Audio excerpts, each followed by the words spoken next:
syllabus. Class? Yes. For science today, you need two things. You need your textbook and your workbook. What do you need? Textbook, workbook. I'm going to give you 10 silent seconds to get those out. Ready to roll? You mean handbook?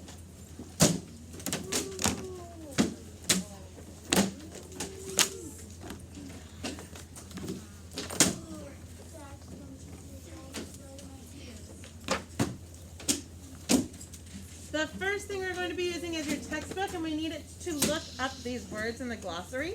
So go ahead and flip to the back, and we're going to be looking up these 4 vocabulary words. These are our main words in this science lesson. So magnet, magnetic field, pole, and magnetism. And if we get through these words and we get a good understanding of them, we are going to do an experiment today with magnets to see how they are. So my first challenge to you is please use your glossary to look up these words. Online friends, you're going to type the definitions into your slides. Friends here, you're going to tell me the definitions and we're going to write them up here. So that's your first activity. Are you ready? I'm in the index. Look up your vocab words. I'm in the index. Okay, scientists, we looked up these words and we kind of rephrased a few of them a little bit. Okay, but we need to talk about this because a lot of these definitions, Hadley, a lot of these definitions still don't really make sense in 3rd grade land.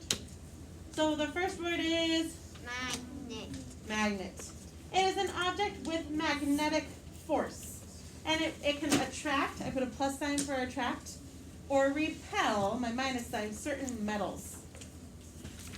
What that means is that some metals will attract, some metals will repel. Some metals might not do either. We'll have to find out. But if it is a magnet, it has magnetic force. And I noticed that word came up a couple times. So I'm just going to kind of make that word stand out here because we're going to make sure we talk about that. My second word is? Magnetic field. Oh, that was tough. Magnetic. My second word is? Magnetic field. Now this is actually a space of magnetic force around a magnet. So if I'm holding a magnet, like all my magnets are, because I'm holding the balloons. Okay, if I'm holding a magnet, have you ever noticed that like if I'm sticking it up to something, it's not doing anything, right? Like if I dropped it, it would fall to the ground. But if I get it closer and closer to that board, I can kind of feel it pull. Like look, I have it here and it starts tipping. Because it wants to connect, shaking. right? It's shaking. That's the field, the magnetic field. They usually use squiggly lines to show this. In fact, I'm going to look it up in my index to show you guys. And I'm not going to project it because it would go right over top of that. But if you all look up, let's see, when I look up magnetic field in my index, it tells me that magnetic fields are written about on page 261 and 262. So please page in your textbook, you need page 261. 261. I found that too. The index is 6. Oh, we don't need to talk about it. So 261 shows you a bar magnet with the north and south poles on it, and we'll get there in a moment here. But I actually want you to flip to 262. What is it? 262. There is a picture there that has a globe and all of these rings that are kind of going around it. Do you guys see that? Those are those lines that they're talking about that represent that magnetic field. And it shows like the space or the area or the region that magnetic strength and that pole is happening, where it has magnetic force or the power of magnetism. Does that kind of make sense? Yes. We'll learn more about it in our experiment too, but that's where the magnetic field is, the area surrounding a magnet where it wants to be pushing and pulling things. Capiche? Capiche? The next word was?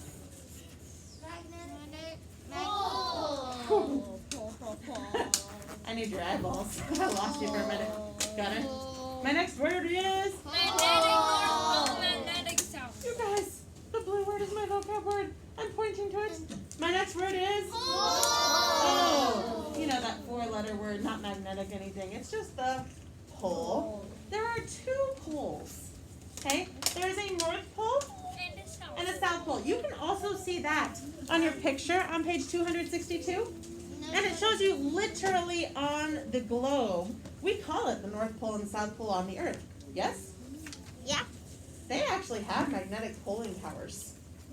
And so this picture shows you that You mean right here? there's a north and a south to everything. Nope, right here. The diagram that's got the Earth. And it shows you, hey, our North Pole's on the top of the globe, or top of Earth. South Pole's on the bottom of Earth. There's magnetic poles that are happening excuse me, that was a weird hiccup. Wrapping around that globe, and it impacts quite a few things on Earth actually, but we're going to more focus on it with magnets. If you have a bar magnet, which we're going to be using on our experiment, bar magnets are labeled with a North Pole and a South Pole. Mine are blue and red. So my North Poles are red, my South Poles are blue. And the poles are the ends where the force is the strongest. So if I put something in the middle, it might be magnetic, but it's not as strong as the ends of the magnet. Okay? And the ends are called the poles. My last vocabulary word is Magnetism. magnetism is the actual magnetic force. Magnetism is the ability to magnetize the things. It's the ability to push or pull anything that has magnetic properties. So anything that is one of those metals that can connect to magnets, that means that it has magnetism. Or anything that is able to stick to things or push things away have magnetism. It's the actual ability to be a Like the magnet. superpower? Okay. Is my marker, does my marker have magnetism? No. No, because it can't push or pull to any other metal or magnetic thing. Unless you put Okay. a rubber band So, around it. keep these words in mind. We're going to use them to describe our experiment. We have 5 minutes, so it's going to be a little bit rushy, but you need your workbook. Page 73. What is it? All right. Online friends, also please flip to that, and we're going to do our experiment here. Okay, page 73 in your workbook has our actual experiment written out. And so we're going to start today. We're going to make our predictions. Tomorrow we'll have more time where we can actually explore with these. Sound good? Yeah. So what's going to happen is when we do this experiment, we are going to lay objects out on my table, okay? And I'm just going to like lay it here, and then I'm going to take my bar magnet, and I'm going to put that also on my table. Now this is tricky because right now I have this so that you guys can see, but it's also magnetic. You guys can kind of tell things stick to it. It's a magnet so that if I needed to hang something, it would stick. So I won't be able to use this. I'll just put it on a piece of paper. But tomorrow, I'm going to put the magnet, and then I'm going to put another object, and we're going to figure out, does it have magnetism? Will my magnet push or pull the object? And so for today, we're going to start by making predictions. What are we going to do? We're making predictions. And so to do this, I'm looking for these objects. The magnet is what we use to test the magnetism.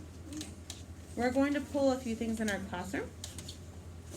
We're going to use pennies, paper clips, pencils, crayons, and a plastic spoon. So first of all, we're going to list them in our table down below.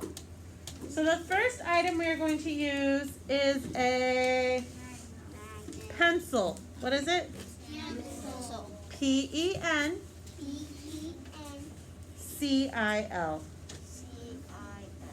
Raise your hand if you think the pencil will be magnetic or have magnetism. Yes. This part. Some of you do? Okay. Oh yeah, this The next item is going to be a crayon. What is it? crayon. C-R-A-Y-O-N.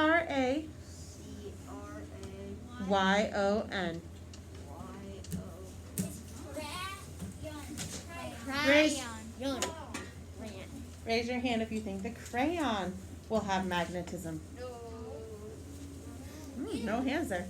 My next thing is going to be, I don't know if I have pennies for sure, but I do know that I'll be able to find change. So if you just put coins, C-O-I-N-S,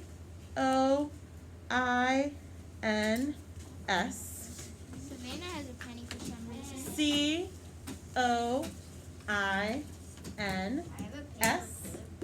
And the last thing we're going to check is a paper clip. What is it? Paper clip. And if you're like me and you wrote too big to make it fit, I'm just writing clip down below. So tomorrow, we are going to actually lay these objects out. A pencil, a crayon, coins, and a paper clip. And we are going to test.